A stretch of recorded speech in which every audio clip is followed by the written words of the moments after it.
नाम से शिकवा की आने वाली एपिसोड में आप देखेंगे कि ज़रूर कहेगा सानिया से कि मैं वाकिफ़ हूँ तुम्हारी हालात से, तुम वाकई बहुत ज़्यादा डिप्रेस हो और लाइबा के बिहेवियर को लेकर। लेकिन यकीन जानो हम सब बहुत ज़्यादा परेशान हैं। हमें यकीन ही नहीं हो रहा कि लाइबा इतना बड़ा कदम भी उठा सकती है। मैं बहुत कोशिश कर रहा हूँ कि किसी न किसी तरह से फंसी को या तो कन्विंस कर लूँ या फिर लाइबा को कन्विंस कर लूँ, लेकिन मैं बहुत ही बुरी तरह से नाकाम हो रहा हूँ।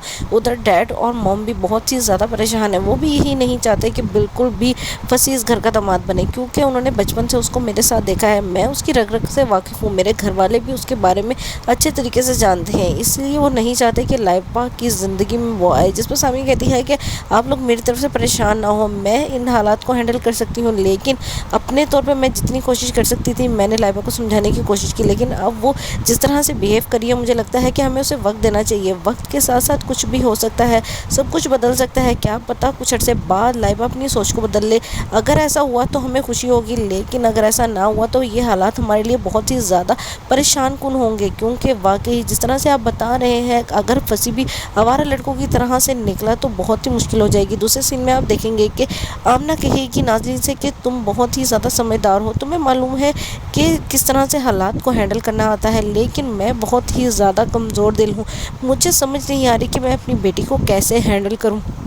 लाइबा तो बिल्कुल भी समझ से बाहर होती जा रही है। सारे हालात से तुम वाकिफ़ हो, मुझे कुछ सजेशन ही दे दो ताकि मैं अपने घर के हालात को कंट्रोल कर सकूं। मेरी तो दिन ब दिन परेशानी बढ़ती जा रही है। अभी तो मैंने लाइबा को टला दिया है, लेकिन मुझे यकीन है कि थोड़ी देर से बाद वो फिर से फंसी से शादी के ऊपर ज़िद करेगी। जिस पर नाज़ली कहती है कि वाकई ही वो लड़का मुझे पहले तो अच्छा लगा था, लेकिन कुछ उसके साथ वक्त गुजारने के बाद मुझे ऐसा लगा कि शायद वो वाकई ही तुम लोगों की फैमिली में मिसमैच है। इसलिए मैं तुम्हें बिल्कुल भी सजेस्ट नहीं करूँगी, लेकिन अगर लाइबा फोर्स कर रही है तो तुम लाइबा की बात को सुनो। क्या पता वो उससे अच्छा जानती हो, जो तुम नहीं जानते वो शायद वो जानती हो। लेकिन अगर मैं कहूँ कि तुम वक्त पे ये बात छोड़ दो तो शायद हमें कुछ अच्छे नतीजे मिलते हैं। जिस पर आमना कहती है कि तुम अपना एक्सपीरियंस बताओ, जब सानिया ने तुम्हें अपने पसंद के बारे में बताया था तुम्हारा क्या हाल था। जिस पर नाज़रीन कहती है वो बीच में कहाँ से आ गई। जिस पर आमना कहती है एक्सपीरियंस तो तुम्हारा भी रह चुका है।